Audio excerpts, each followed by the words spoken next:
pulling up as the left hand's pushing down. And it helped really understand how to relax myself and create some leverage there. That tension I create here maintains the connection between my arms and my body, so I don't lose the control. Your hinge happening right down that line, that nice connected turn to the top we worked on, and yes, freeing these up ahead of the body's rotation on the way through. Here's the big thing.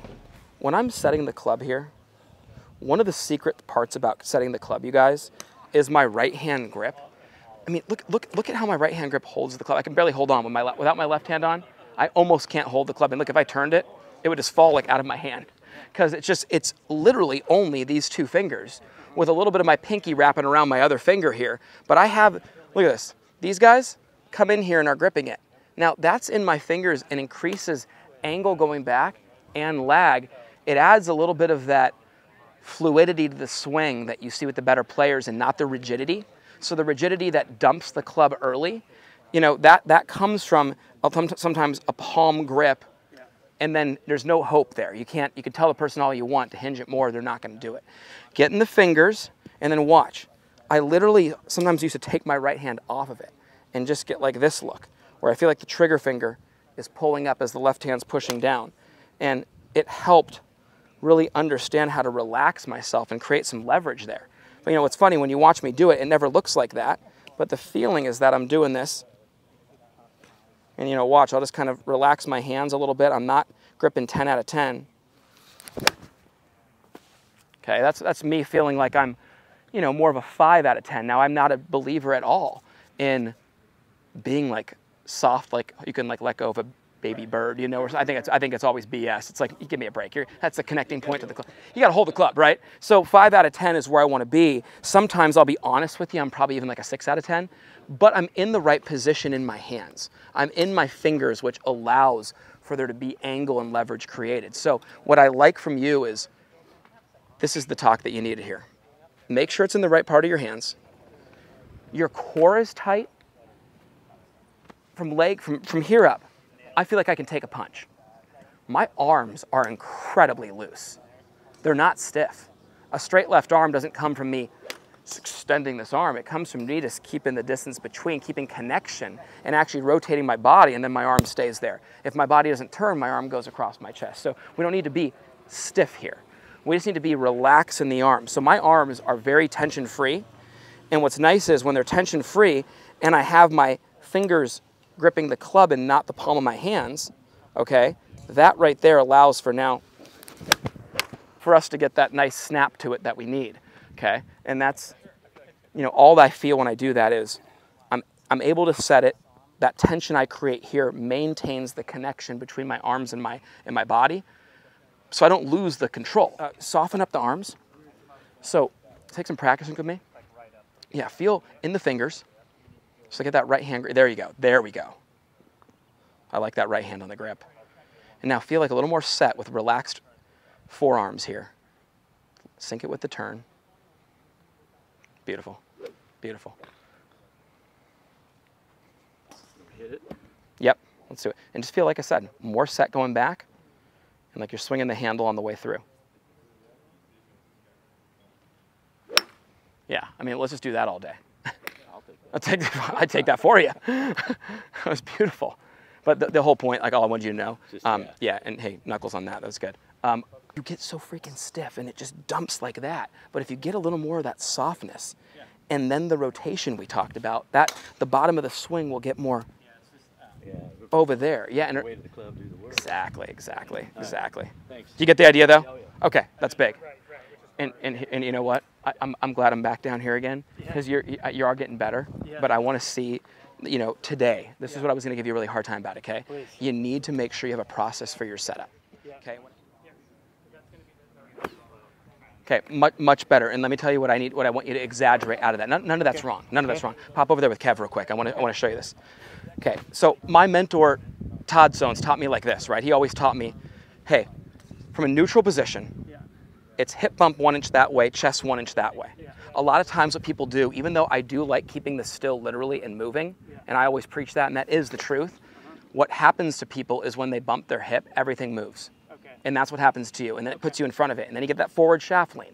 And now the club face is in a Okay, engineers made that thing to be held. Look at the white line here, just like that. So if this is the neutral position, give me more 1 inch and 1 inch, 1 inch and 1 inch with the chest. Now we're in a position where your chest can actually get over your back foot. Now you're doing much better with this, but you know, in the beginning of the week, we know, remember it was down over here, but a lot of that was because you're very squatty and the spine angle was forward. There. Now we're taller, tilted, not as much, and just a nice shift. So I'd like you to stand up straight and almost do this while you're up straight. Like hold it straight to you, and then just go, boom, and then straight down. Looks like it's on the back foot, and it's not, you know, because well, it depends on the club. If it was a driver with the width of stance like this, well, yeah, that same motion puts 60% right there. But with a, you know, I have a pitching wedge in hand. My pitching wedge right here, when I have the right width of stance right here for a pitching wedge, and then I do that, oh, it feels to me, you know, like a good 65, 70% in my left side. Okay, and then I'm just, watch my turn though. Shoulder still gets behind it.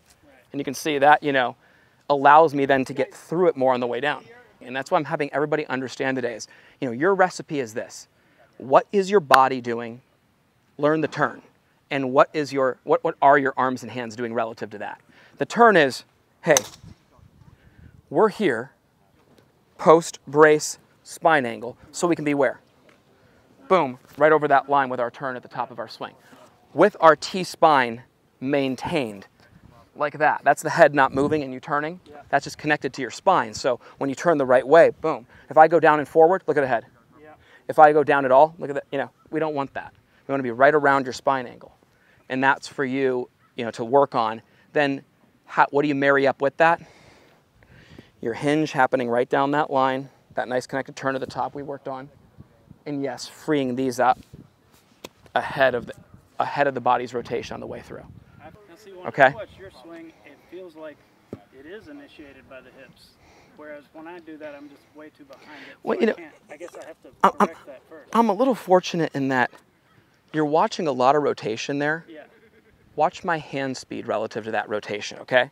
Watch my hands actually work to the finish line with my hips. Yeah.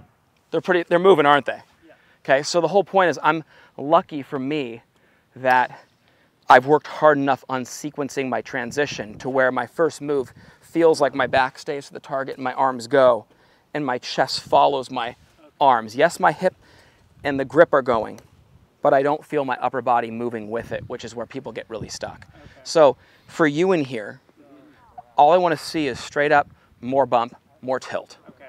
Because I want to see more of this shape with the backswing.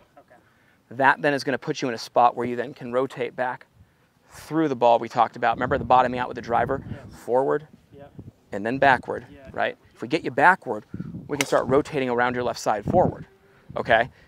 The only thing I would tell you is you need to feel your arms and hands initiate the downswing and lead that motion for where you're at. And Mike is 100% right.